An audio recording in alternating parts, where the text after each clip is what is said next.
Hey guys, it is Gino. I am coming at you with a video on DraftKings strategy. Where it's going to be a quick video, but I want to look at the trends that we're seeing in terms of pricing and the optimal lineup. So what I did is I went back, and if you don't do this and you're playing a lot of DraftKings, if you're not back testing and using the optimizer, you're putting yourself at a serious disadvantage against other players that are, because it's a great reflective tool. It's a great way to teach you different strategies.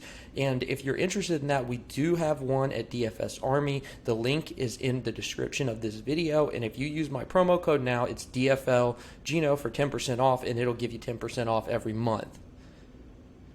Also, if you have not done so, please hit the subscribe button on my video. That would really help. Like right now, hit that subscribe. I'm growing every week, and it's only because people are subscribing. I have a loyal group of people that are following these videos, and it is paying off.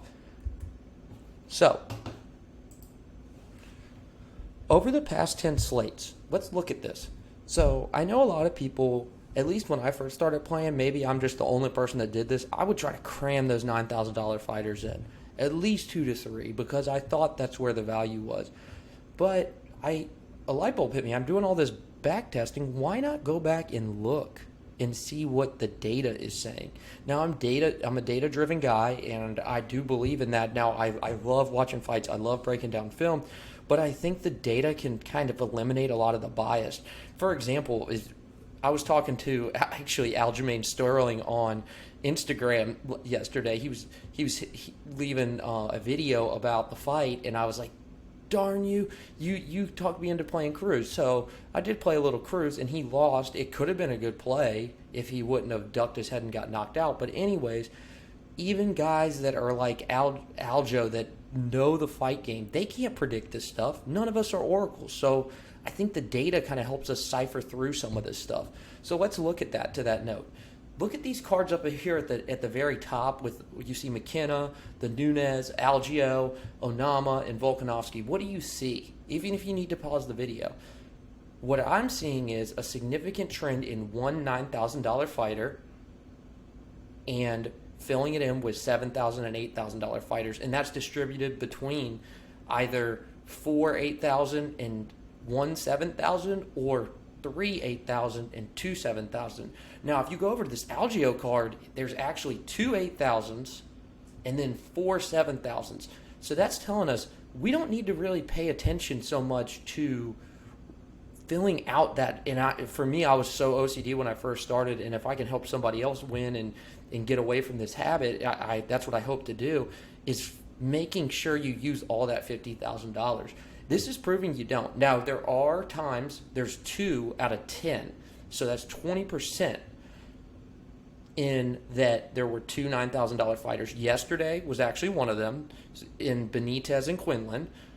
And then if you look at the Onama Fazayev up at towards the top right, and then Chekwe, you had 2 $9,000, 1 $8,000, 3 $7,000. But I would say that's less common. Now, I'm going to look next week. I'm going to pull this up plus 10 more cards, so we're going to do 20 cards. Now, you also have the Stamen down at the bottom in the middle with 9,500, then Hawes at 9,000, 2 8,000, and then 2 7,000. So it does work. I'm sorry, I said 20%. It's 30% across the 10. And so, if you look at this, so let's go to the Wiley card over here with Prochaska, and you have it's 8,900, 8,800, 8,600, 8,200. And then finally, Evloev was 9,400 on this far card bottom right. And then you had Minifield at 8,700, St. Dennis at 8,500, Silva at 8,200, and then Kokowicz at 7,900, and Almeida at 7,100. Now, I want to go back to the card from last week with the McKenna. It's at the top left. The one thing I'm going to say is the domination station and the projections were telling you to play those 2 at the top, Spivak and McKenna. And then at the bottom, Usman was another one based off his projection and his price point. It was telling you to do that. Now, I'm not saying that's always going to be right and you should do it, but what I'm saying is look at your research look at who you like and then compare that to what the data projections are showing, because that data is not thinking about, oh, I really like Edwards, or I really like Battle here, like I think he's a good fighter. No, it's looking at raw projections.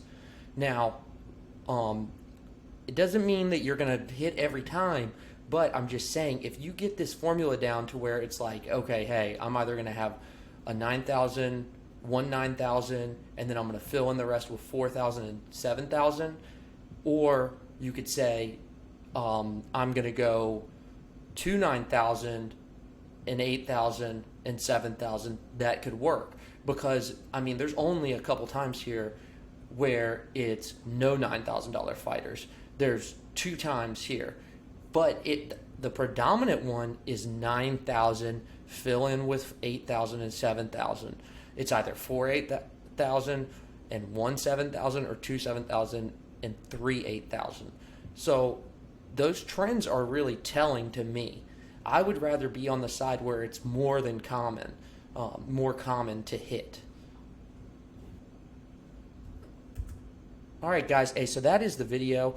If you have any questions, hit me up at the Real GC9. Use my promo code DFLGino for 10% off, and I hope this helps. Just let me know if you have any questions. Again, also, I'm in the Discord. If I mentioned it earlier, DFS Army is a great site. It's what we use for videos, and the Domination Station is also a great tool for building lineups, especially if you're a large field GPP player.